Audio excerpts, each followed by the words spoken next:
Hello students, स्वागत है आपका एडुगॉग में। आज हम क्लास 9th एनसीईआरटी बीहाइव से एक पोएम करेंगे, द विंड। इसके पोएट का नाम है ए.के. रामानुजन। एक्चुअली में इस पोएम में ए.के. रामानुजन जो इसके पोएट हैं, उन्होंने हमें ये एक्सप्लेन करने की कोशिश करी है कि विंड के आने से किस तरीके से जितनी भी वीक चीज़ें होती हैं वो टूट कर बिखर जाती हैं और जितने भी स्ट्रॉन्ग चीज़ें होती हैं वो बनी रहती हैं। एक्चुअली में विंड को उन्होंने जो हमारी लाइफ में जितने भी स्ट्रगल आते हैं, जितनी भी हार्डशिप्स आती हैं, उससे सिग्निफाई करा है, उससे डिनोट किया है। तो स्टैंजा वाइज हम इस पोएम को एक्सप्लेन करते हैं। Let us start.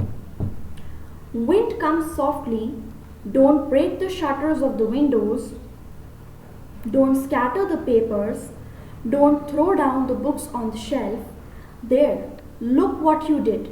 You threw them all down. You tore the pages of the books. You brought rain again. You are very clever at poking fun at weaklings. First stanza जो है उसमें जो poet A K. Ramanujan हैं वो wind को कहते हैं कि विंड बहुत आराम से और प्यार से आना, विंडो के शटर्स, पेपर्स को तोड़ना नहीं, बिखेरना नहीं, जो शेल्फ पे बुक्स रखी हैं उसे गिराना नहीं।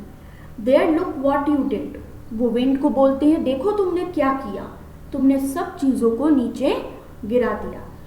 पहले स्टैंजा में पोएट विंड को धीरे से आने को बोलते हैं, लेकिन विंड यहाँ पर अपने डिस्ट्रक्टिव मोड में आती है और वो सारी चीज़ों को गिरा देती है और बिखेर देती है। विंड क्या करती है? बुक्स के पेजेस को फाड़ देती है और रेन लेकर आती है। यू ब्रॉट रेन अगेन, क्योंकि विंड डिस्टेंट लैंड से क्लाउड्स को लेकर आती है और उसकी वजह से बारिश होती है। फिर वो कहते हैं you are very clever at poking fun at weaklings. वो विंड को बहुत चालाक बताती हैं कि तुम क्या करती हो, कमज़ोर लोगों का मजाक बनाती हो। पोकिंग फन का मतलब कमज़ोर लोग, कमज़ोर लोगों का मजाक बनाती हो। तो फर्स्ट स्टैंजा में हमने पढ़ा कि पोएट ए.के. रामानुजन वो विंड को आराम से आने को बोलती हैं और यहाँ पर जो हमारी विंड है वो डिस्ट्रक्टिव मोड में आती है और वो क्या करती है, वो सारी चीज़ों को फैला देती है, पेपर्स फाड़ देती है, बुक्स गिरा देती है शेल्फ से, विंडो पेन्स तोड़ देती है। पोकिंग फन का मैंने आपको मतलब बताया, इसका मतलब है किसी का मजाक उड़ाना, और वीकलिंग्स का मतलब होता है जो हमारे वीक पर्सन्स होते हैं। Frail crumbling houses, crumbling doors, crumbling rafters, crumbling wood, crumbling bodies, crumbling lives, crumbling hearts, the wind god winnows and crushes them all. Second stanza में जो पोएट हैं वो यहाँ पर एक वर्ड को बहुत ज़्यादा यूज़ कर रहे हैं। क्रम्बलिंग वर्ड को बहुत बार उन्होंने यूज़ किया। क्रम्बलिंग का मतलब होता है जिसकी नींव कमज़ोर है, जो लड़खड़ाता हुआ है, और फ्रेल का मतलब होता है वीक यानी कमज़ोर। तो उन्होंने यहाँ पर बताया है कि जितने भी कमज़ोर घर होंगे, दरवाजे खिड़कियाँ होंगी, लकड़ियाँ होंगी, इंसान कमज़ोर होंगे, तो वो सब के सब विंड गॉड जो हैं, यहाँ पर उन्होंने विंड को गॉड भी डिनोट करा है और बताया है कि वो विनोज करते हैं। अब विनोइंग आपने साइंस में पढ़ा होगा, सेपरेशन वाले चैप्टर में आपने साइंस में पढ़ा होगा। विनोइंग का मतलब क्या होता है, जब हम गेहूं के दाने को विनोइंग करते हैं, जैसे यहाँ पर आपको फोटो में देखो दे रखा है, यहाँ पर ये लेडीज क्या कर रही हैं, विनोइंग कर रही हैं। तो ये बड़ा सा एक छलनी जैसा लेते हैं और गेहूं के दानों को साफ करने के लिए क्या करते हैं, विनोइंग करते हैं। तो जो बड़े और साफ दाने होते हैं, भारीपन की वजह से वो नीचे रुकते हैं और जितना भी हस्क और शैफ होता है वो हवा के साथ हल्का होता है, तो वो उड़ चला जाता है, दूर हट जाता है। तो यहाँ पर भी वो विंड गॉड डिनोट करते हैं, विंड को एज अ गॉड डिनोट करते हैं और बताते हैं कि जितनी भी कमज़ोर चीज़ें होंगी इस हवा के आने से वो अलग हो जाएंगी।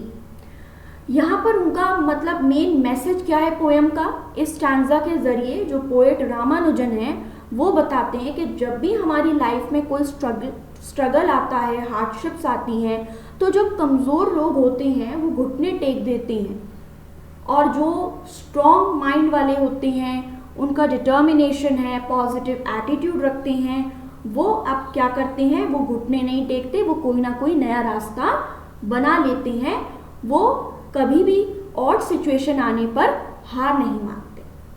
Moving on to the third stanza, he won't do what you tell him, so come let's build strong homes, let's join the doors firmly, practice to firm the body, make the heart steadfast, do this and the wind will be friends with us.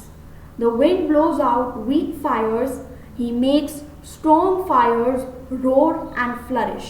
His friendship is good, we praise him every day. Now last stanza में जो poet हैं वो ये कहते हैं कि wind वो नहीं करेगी जो तुम मुझसे कहोगे। कभी भी हम ये नहीं कहेंगे अरे भगवान हमारी लाइफ में कोई मुसीबत ही नहीं आए, नहीं, गलत है।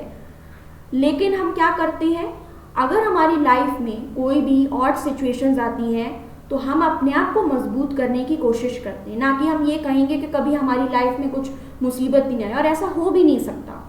तो वो यहाँ पर हमें मैसेज देते हैं पोएट कि चलो हम ये तो नहीं कह सकते कि तुम आओ मत, या कैसे आओ, आराम से आओ या ज़ोर से आओ, हम अपने आप को मजबूत बनाएंगे, हम अपने घरों को मजबूत बनाएंगे, हम अपने दरवाजे खिड़कियों को मजबूत बनाएंगे, हम अपने आप को मजबूत बनाएंगे, अपने हार्ट को स्टेडफास्ट करेंगे। और अगर तुम आती हो तो ये जो सारी चीज़ें हो जाएंगी तो वो हमारी दोस्त बन जाएंगी, यानी wind will be friends with us. Wind यानी यहाँ पर मुसीबतें और सिचुएशंस, तो जितनी भी लाइफ में स्ट्रगल्स होंगी और नेगेटिव सिचुएशंस होंगी वो हमारी दोस्त बन जाएंगी। दोस्त बन जाएंगी इसलिए क्योंकि हमें उसको टैकल करना आ जाएगा। विंड हमेशा वीक फायर्स को ब्लोज आउट करती है, यानी जो कमज़ोर होते हैं मुसीबतें हमेशा उनको भगा देती हैं, यानी वो घुटने टेक देते हैं और उनको नहीं समझ में आता कि हमें इससे कैसे टैकल करना है। और जितनी भी स्ट्रॉन्ग फायर्स होती हैं वो फ्लरिश होती हैं। स्ट्रॉन्ग फायर्स यहाँ पे कौन है, वो स्ट्रॉन्ग फायर्स का यहाँ पर मतलब है डिटर्मिनेशन और पॉजिटिव एटीट्यूड रखने वाले लोग, और वीक फायर्स का मतलब है यहाँ पर कमज़ोर लोग जिनका माइंड टफ नहीं है, जो लड़ना नहीं जानते मुसीबत से, तो वो यहाँ पर वीक फायर्स हैं। वो कह रहा है कि फ्रेंडशिप उसके साथ अच्छी, अगर आप अपनी मुसीबतों के साथ दोस्ती करते हो तो आपको हमेशा क्या मिलता है, उससे बाहर निकलने का रास्ता मिलता है।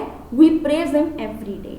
और जब भी हम लाइफ में स्ट्रगल करके कुछ बनते हैं तो उसका मज़ा ही कुछ और होता है।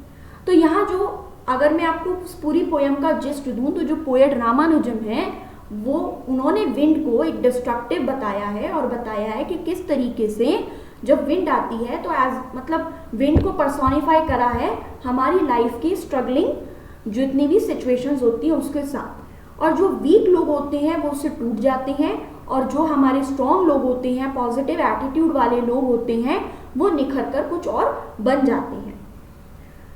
इसी के साथ हमारी ये जो पोएम है द विंड, इसकी समरी मैंने आपको एक्सप्लेन करी है। अगर आपको हमारी एक्सप्लेनेशन अच्छी लगती है तो आप कमेंट सेक्शन में हमें ज़रूर बताइए। हमें आपके सजेशंस लेना और आपके कमेंट पढ़ना अच्छा लगता है। अब मैं इस चैप्टर के MCQs आपको बहुत जल्द दे दूंगी जिससे कि आपको कोई भी आगे दिक्कत नहीं आए। तो इसी के साथ हम चलते हैं। Take care, bye bye.